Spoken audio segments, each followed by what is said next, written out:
Welcome to my channel లీలా కన్నీ. ఈరోజు నేను వీడియోలో మైసూర్ బోండా చాలా సింపుల్ అండ్ టేస్టీగా ఎలా చేయాలో చూపించబోతున్నానండి.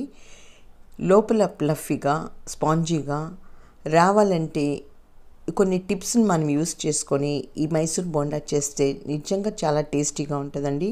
వీడియో చూపించిన మాదిరి చాలా ప్లఫీగా వచ్చింది, అలాగే పిండి లేకుండా ఎక్కువ నూనె పట్టకుండా చాలా టేస్టీగా ఉంది. కాబట్టి మీరు కూడా ఒకసారి ట్రై చేయండి. దీనికోసం మైదా 1 కప్పు తీసుకున్నానండి. మైదా దాంట్లోకి సాల్ట్ అనేది మీ టేస్ట్కి తగ్గట్టుగా అడ్జస్ట్ చేసుకొని 1/2 టేబుల్ స్పూన్ అంతా కుకింగ్ సోడా వేసుకోండి.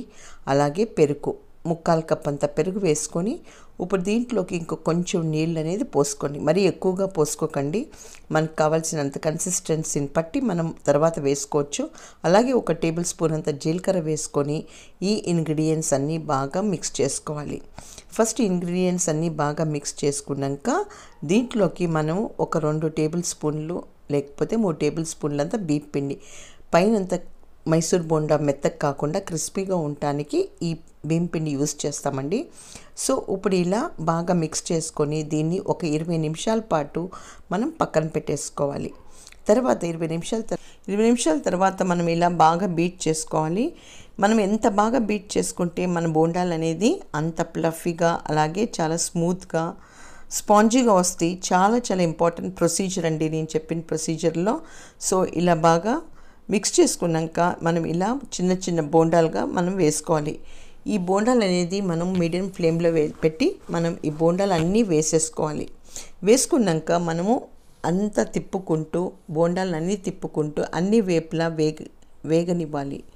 లేకపోతే ఒక పక్క వేగిపోతాయండి. సో ఇలా చూపించిన మాదిరి అన్ని పక్కల వేగి గోల్డెన్ బ్రౌన్ వచ్చేదాకా ఉంచి తీసేసుకోవాలి. అలాగే ఇంకొకసారి రిపీట్ చేస్తున్నానండి ప్రొసీజర్ని. ఇలా బోండాలన్నీ వేసేసుకొని దీన్ని కూడా అన్ని పక్కల వేగనివ్వాలి. సో తిప్పుకుంటూ అన్ని పక్కల వేగనిస్తే దీన్ని తీసి పక్కన పెట్టుకోవాలి. ఎంతో టేస్టీగా ఉండే ఈ బోండాలు తప్పకుండా మీరు కూడా ట్రై చేయండి. లోపల బాగా స్పాంజీగా ఉంటుంది, పైన టెక్స్చర్ చూడండి ఎంత బాగుందో, అలాగే లోపల కూడా బాగా కుక్ అయింది. సో మీరు కూడా తప్పకుండా ట్రై చేయండి. అలాగే నా ఛానల్ కూడా సబ్స్క్రైబ్ చేయండి.